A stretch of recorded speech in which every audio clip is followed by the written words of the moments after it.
Hello, ladies and gentlemen. We are reading the last section of this chapter as well as the last section for the year. And this is a good one, The Legacy of the Renaissance. We've got key ideas. There's two of them. The art and architecture of the Renaissance helped shape Western ideas of form and beauty. So this entire year, we've been taking a look at how the Eastern Hemisphere has influenced our world today, the world that me and you live in. The Renaissance authors such as Dante, Shakespeare, Cervantes created classics that are still read today. Then you have key ideas: proportion, linear perspective, which would be like an art, a sonnet, and picture.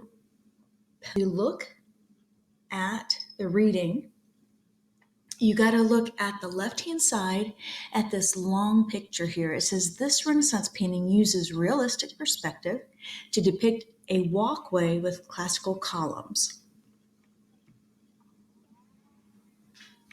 So we're going to start on page 728, and I'm going to go ahead and get off the microphone and allow the audio to play for you. Have a great day.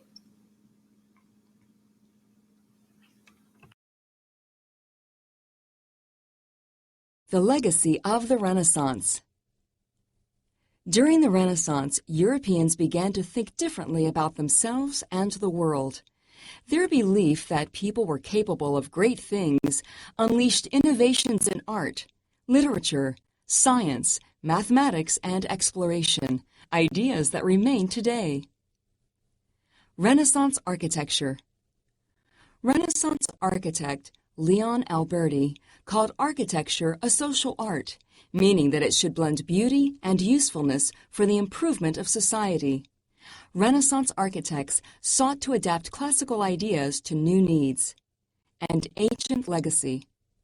Renaissance architects modeled their works on the elements of classical Greek and Roman architecture: the column, the round arch, and the dome. Following principles of classical mathematics, they designed structures that were beautiful because of their harmony and proportion. Proportion is a way of balancing the parts of a design to make a pleasing whole. Renaissance artists understood that classical architecture relied on simple geometric forms such as the circle and the square. They were also influenced by the works of the ancient builders of Egypt, Mesopotamia, Greece, and Rome.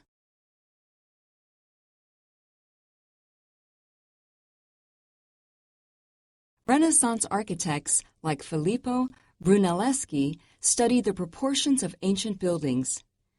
With what he learned, he built the dome of the Cathedral of Santa Maria del Fiore, a masterpiece of simple forms.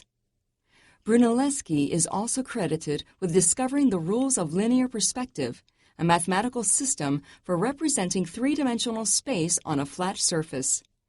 When transferred to art forms such as painting, this discovery introduced true realism in art on flat surfaces. Reading check. What classical ideas influenced Renaissance architecture? Renaissance art. The phrases Renaissance man and Renaissance woman describe people who have many different kinds of talents. The phrase originated as a description for Leonardo da Vinci. Leonardo da Vinci. Leonardo was one of the most versatile artists of the Renaissance. He was talented at almost everything he tried: painting, drawing, engineering, architecture, and music. He wrote theories about painting, the flight of birds, and the human body. His ideas and curiosity seemed endless.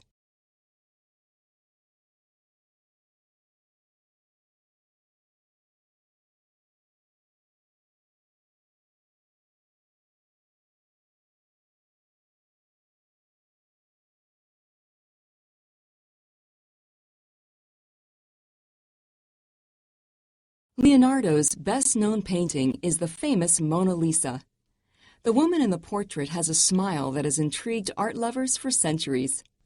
For this painting, Leonardo invented a technique called sfumato, or smoky in Italian. This technique softens outlines and shadows to produce an effect of distance. However, Leonardo wanted to master more than painting techniques. He was curious about almost every aspect of the natural world. He performed dissections of horses and human cadavers to learn how bones and muscles work. He experimented endlessly to discover how birds fly, how the eye works, and how rivers flow. To Leonardo, true wisdom resulted only from constant, careful observation. All our knowledge has its origins in our perceptions. Leonardo's studies of human anatomy were striking in their thoroughness and clarity. Not all of his conclusions were correct, but his research was centuries ahead of its time. Michelangelo. Another renowned Renaissance artist was Michelangelo Buonarroti, known as Michelangelo. He was a painter, sculptor, and architect as well as a poet. His works possess great energy and never seem artificial. The reality of his figures comes from his mastery of anatomy and drawing.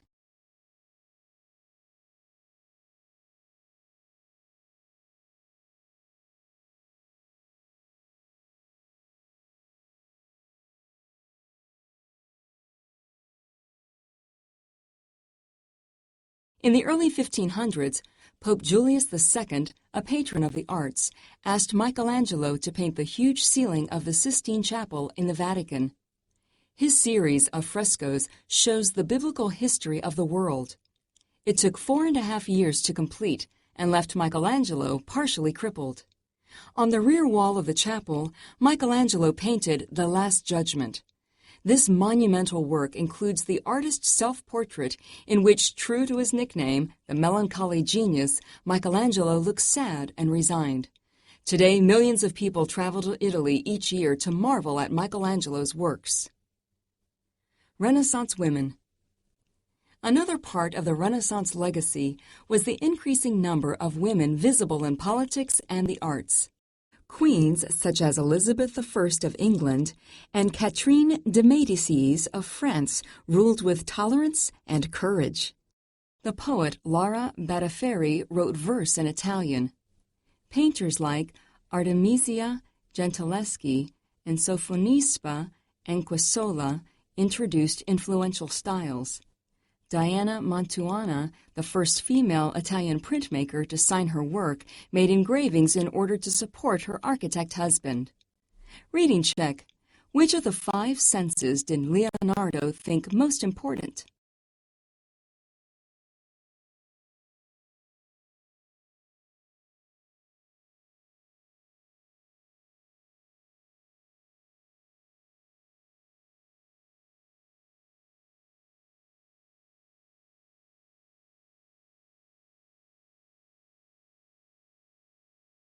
Renaissance literature.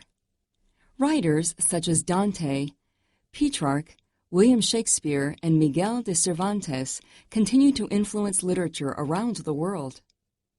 Dante and Petrarch. Dante Alighieri was born in Italy in the late 1200s. Although he wrote during the late Middle Ages, his ideas looked forward to those of the Renaissance. He is best known for the Divine Comedy, a long poem about an imaginary journey through hell and ending in heaven. Dante wrote the poem in Italian rather than in Latin. By writing in the vernacular, he helped shape Italian as a written language. The Italian scholar and poet Francesco Petrarch is perhaps best known for his love poems to Laura, a woman who has never been identified. Petrarch also studied classical literature and sought to bring together the ideas of pagan classical culture and Christianity. For this reason, scholars consider him the founder of Renaissance humanism. The Bard of Avon. William Shakespeare was born in 1564 in the English town of Stratford-upon-Avon. Often called the Bard of Avon, bard means poet-singer. He is the world's best-known playwright. Shakespeare wrote 37 plays, comedies, histories, and tragedies, such as Romeo and Juliet and Hamlet. Shakespeare also wrote poems, most notably sonnets. A sonnet is a poem of 14 lines with a fixed rhyming pattern. His work had a profound impact on the development of the English language.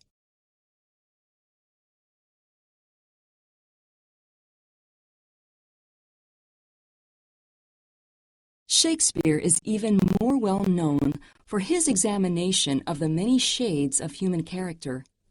In the midst of the tragic play Hamlet, Shakespeare uses satire to mock human frailty. What a piece of work is a man! How noble in reason! How infinite in faculty!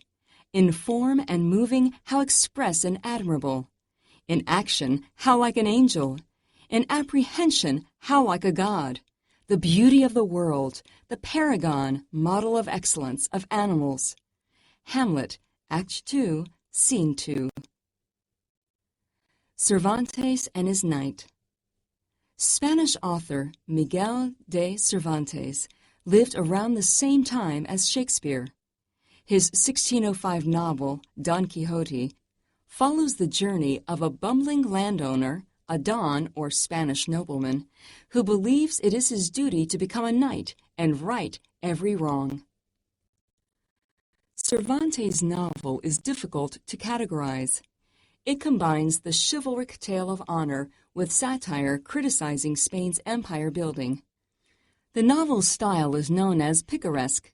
Picaresque refers to a series of comic episodes usually involving a mischievous character. As the idealistic Don Quixote and his companion Sancho Panza travel around the countryside, they encounter many people and adventures. In one comic scene, Don Quixote tries to battle a windmill, thinking it is a gigantic enemy. The word quixotic commonly refers to any idealistic but hopeless endeavor. Don Quixote was one of the first novels to portray many characters with different perspectives. Cervantes also shows in the novel that he is aware of the power of the printed word. Don Quixote continues to influence literature and arts of all kinds, from ballet to opera and film. Reading check. Who was Shakespeare?